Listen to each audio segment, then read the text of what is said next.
Hello everyone, let's get started. Welcome to today's session on minimum energy efficiency standards. I'm Luke Loveridge, I'm your host today. I was a founder of an award-winning retrofit company, tech company, which helped people make their homes greener, which was last year acquired by Eco Approach, who are leaders in properties compliance and retrofit. They're also subcontractors, some major energy companies, estate agents, landlords, and increasingly mortgage lenders.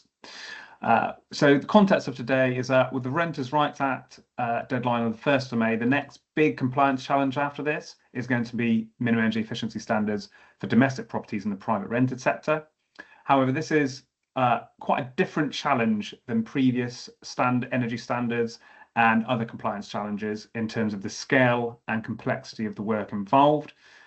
So this session is going to give you a bit of an update on the current progress, look at some data that we've got, including comparisons to previous compliance deadlines, and why waiting is quite a high-risk strategy. I'll finally open up to some questions, but also feel free to reach out afterwards if we run out of time. It will be recorded, so we will share the recording afterwards. Let me just check that's sharing fine. Yeah. So firstly, I just want to break down what the challenge is, just to give a bit of background. So there's around 2.5 million properties in England and Wales that are below an energy rating of C. When you include Scotland and Northern Ireland, that might go up to about 2.93 million properties in total. So from April until the deadline, this means we'll have to retrofit around 1,500 properties per day, which is significant.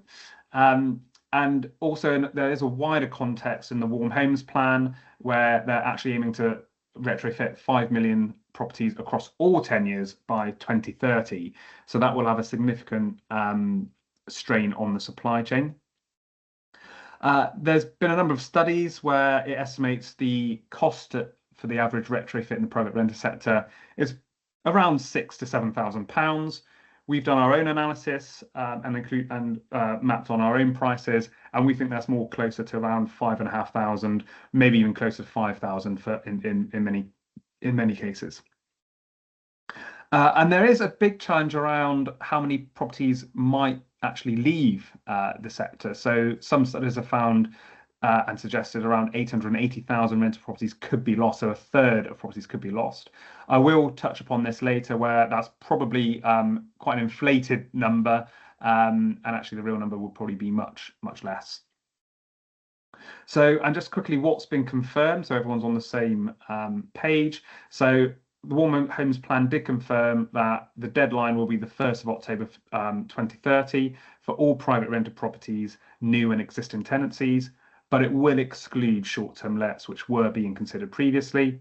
It will include a new dual metric standard, so a landlord would have to meet the fabric rating first, so essentially how insulated the property is, and then have a choice of meeting either the smart readiness standard, so that would be solar panels, battery storage, etc., or heating metric, so essentially a heat pump or some form of electric heating.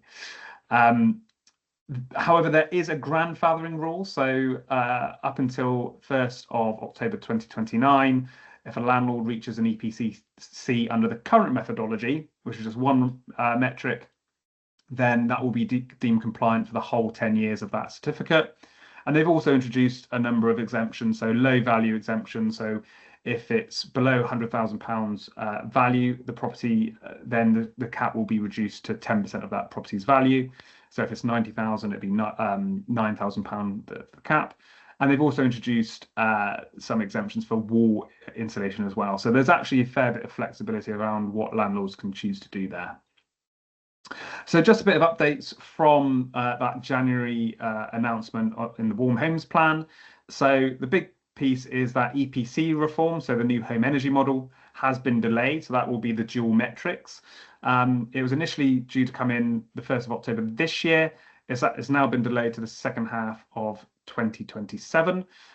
One of the first comments I saw on this was whether it would actually delay the deadline for minimum energy efficiency standards.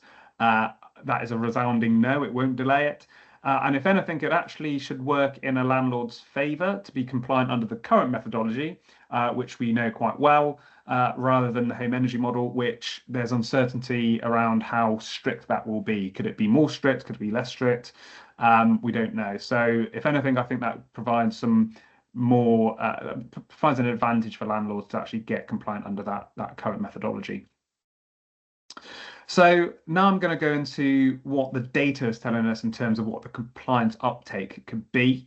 So we analyze EPC and our in-house data to understand the types of works needed over this period. For example, if a property just needs a thermostat or some light insulation or some solar panels or a mix of works, for example, the seasonality of those works and some assumptions around awareness and marketing. And then we ran this through an AI to create this model. And then just to sort of note on this peak, this is it modeling essentially suppressed demand before the general election due in August 2029. I will come back to this later. But what this graph shows overall is that there is a gradual build up, but then there's a massive explosion at the end, which is quite significant, and obviously the peak after the election is quite significant as well. But this is a prediction, so how confident are we in this? So we then overlaid some actual other compliance data. So this is in terms of electrical safety testing, so EICRs. We undertook around 50,000 over a 5-year period. And then we align that to dates and deadlines for the predicted minimum energy efficiency standards. So as you can see, if EICRs are anything to go by, then it's quite a good validation of this model. The problem that this model is showing, however, is that the peak will most likely be, they said the current supply chain won't be able to serve that peak, which will have quite a number of quite significant consequences. So firstly, if this model is correct, potentially there could be about 12% of properties which aren't compliant. That is significant, and they run risks of being fined £30,000 per property, which is significant in itself. But if you're a portfolio landlord, that could readily mount up to quite huge sums. We predicted that costs could potentially increase as well, potentially 50% plus near the deadline. So that could take that figure of around 5,500 all the way up to about 8,250, potentially even more when you account for inflation as well, so potentially maybe 9,000 plus. And there's also, even if you need an exemption for a landlord, so let's say you've done all the works or it's a high cost exemption, you might need 3 quotes for that. So if there is a limit on the number of tradespeople, they might actually start charging to actually get those quotes and to get those exemptions. So even if you've got a small amount of works and you need an exemption, that could still end up costing you quite a few £100s more anyway. So overall, by waiting, it could cost a landlord anywhere from £3,000 to over £30,000 per property. So if they manage to find a tradesperson, their cost will probably likely be significantly more. And then if they don't, they will be at risk of being fined and then also having to do the work afterwards as well. So it's quite a significant risk there. So now I want to come on to what landlords are considering in terms of whether they're waiting or not, or want to do things straight away. So these are some of the things I come across sort of daily in terms of what's preventing landlords from actually taking action now. So the first one is sort of general apathy around actually the government's not committed to this. They've already U-turned once before. Well, the previous government has U-turned once before. Maybe they'll do it again. Reform could get in at the next election, and they've promised to cancel a lot of net zero initiatives. I've heard some people that they want to wait for the new home energy model rather than act now under the current methodology. There's interestingly, some have said, it's actually too much work to do right now, so I'll delay it. While others are saying actually there's only a little work to do, so I'll delay that as well. So those are 2 interesting points there. And then some, and I think this is probably the most sort of logical in terms of waiting to do some of the works, is that there could potentially be grants or incentives taking place. So most of these are actually sort of counterintuitive, but in terms of the government not committed, it is very much committed. If you've seen, they've basically laid it out in the Warms Home Plan, but they're almost doubling down on energy efficiency, particularly given the context of what's happening in the world at the moment, including Iran, high oil prices, Ukraine war. I've recently saw the Minister for Energy Consumers speak, and again, talking about the Warm Homes Plan, minimum energy efficiency standards is a core part of meeting that. In terms of political uncertainty and reform getting in, firstly, there's about 3.5 years to go until the election, so anything can happen in that time. And it also, that assumption assumes that reform will get a majority and that they will then get legislation passed through Parliament within a year in order to cancel that deadline. Bear in mind, local councils will be enforcing this, not central government. So I think, particularly if you've got a portfolio, but I think any landlord basing that on political uncertainty, that's quite a high risk strategy to do. And I would sort of go with what has been proposed in the Warm Homes Plan. It's fairly concrete at the moment, even though it's still working its way through Parliament. In terms of waiting for the new methodology, potentially the new model is very much more granular, so it could potentially be more strict, and that means even if you're a C, for example, and you get reassessed, maybe you might go into a D, and it also might mean that you have to do more work, particularly on insulation or heating, for example. So I would sort of suggest that actually getting compliant under the current methodology might be more advantageous for most landlords. In terms of too much work to do, hopefully I've showed you on that graph in terms of the uptake that a landlord should not be waiting to the last minute, particularly if they've got significant works to do. Costs will rise and they might not even be able to get tradespeople to do the works. If they've only got a little work to do, they could wait until sort of later, closer to the deadline. But if it's like £500, £1,000, they might as well lock in compliance again under the current methodology. And then in terms of grants and incentives, really it's around the sort of circumstances of our landlords. So if they do have low income tenants, for example, or tenants on benefits, it might make sense to wait and just see if there are any grant funding available. I know Greater Manchester, for example, has launched a number of grants there. And then incentives, particularly from lenders, there are currently already a number of sort of green additional borrowing products out there. But ultimately, again, if you've got significant work to do and you need lending, then it might be worth waiting and just getting your house in order initially. So understanding what you need to do to your property and then maybe triggering it maybe next year when there's more clarity on what lending there's available. But again, if you've only got maybe a few £1,000s, that might not necessarily require lending.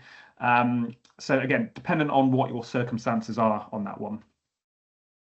So I think the key thing for lenders, agents and brokers is how can we actually shift some of these peaks to the left so that we don't get huge spikes in demand, critically because we can't just ramp up tradespeople for like a couple of months and then wind them back down. It's quite a skilled jobs here, and no supplier is going to be able to meet those peaks just on tap. So I think the key messages are really important, and creating awareness amongst your landlords, particularly some of the things that I've just discussed, basically getting them to act now rather than later. And I think particularly in terms of lenders' remit, if they are planning on any reduced rates, for example, additional borrowing, or maybe offering subsidised or free home assessments, for example, it might be worth looking at how you design that and to shift behaviour. So maybe time limit incentives. So it's only by 2029, for example, they need to avail themselves of certain offers, or the offers get slightly worse after a certain date. So again, encouraging those landlords with a lot of work to do it earlier to get those better offers and cheaper lending, for example. So hopefully that's given you a good overview of the challenge and some of the peaks and how that relates to some other previous compliance initiatives and the challenge about how we shift that peak. I'm now going to go into the Q&A. I've got a couple of questions here, but I'll also take some from the audience as well. So hang on a minute. Seeing what the saying here. So first one, this is more of a broker question. So if I advise a client to remortgage now to fund a retrofit, am I liable for giving bad financial advice? I think that's because in terms of the legislation is that has not been put through Parliament yet, sort of finalised in Parliament. I think the key thing here is you should be client-led. So you should be creating awareness of these new compliance rules and potentially help signposting them to get an assessment of their property, for example, and understand what they need to do. And then it's for the client then to come to the broker to say, I need X amount of financing because this is the work I want to do. It shouldn't be the broker pressuring, or it could be the same as like if they need to raise money to do general renovations, right? It's not for the broker to recommend those renovations. It's for them to basically find the financing to meet their clients' needs. So as long as I think you keep it at an arm's length and be client-led, I don't think you should have an issue there. This one's more of a lender, from a lender perspective. So if a landlord spends up to the £10,000 cap but still fails to reach a C, and there might be quite a few of those, around 10% could potentially be like that. We still have a substandard asset on our books. Does that high cost exemption actually protect the property's resale value? So in terms of compliance, I would say that exemption does. It is compliant, but I think a lender needs to probably take a wider view of if many 5 million properties are being upgraded to at least a C, there's going to be a lot less properties which are of those more inefficient grading, so D, E, F, G, etc. And we are also seeing in the marketplace lenders starting to lend more on more energy efficient properties and less on inefficient properties. So there's a number of different reports out there showing the green premium and brown discounts, etc. So I think the direction of travel is, yes, that will start to, energy rating will start to impact the value of properties. At this point, I would say it's the jury's out still. But as long in terms of compliance, that won't affect the resale value because it is compliant, even if it is below a C, and as long as it's got a valid exemption. Are we going to see a fire sale of EPC D and E properties in 2028? And if so, who are the buyers? So I do think that is critical. So I did mention that 880,000 previously. What you've got to think about is what properties will actually be sold anyway, which landlords are exiting anyway because of the general environment around being a landlord. So Renters' Rights Act, AWAB's law, those other compliance issues that I mentioned previously. And then which ones are actually just because of MEES, and what potential is there for portfolio landlords, maybe sort of company structured landlords, to actually start to take up a lot of those properties and actually see it as an opportunity potentially to retrofit and essentially flip those properties. So of those, that suggested 880,000, I would say the total would probably be more likely around 200, maybe up to 400,000. If those that can't get compliant just sell up, so around 12%. But ultimately, I think the key question is which one of those groups, so sort of portfolio landlords and homeowners, actually take up those properties. So I think in terms of exiting the industry, it's probably not going to be as much as people say, and you've got to think there's maybe new stock coming on board as well. So I think there will be an impact, but it's probably not as much as many people will be saying. And thanks everyone. Thanks for listening, and take care.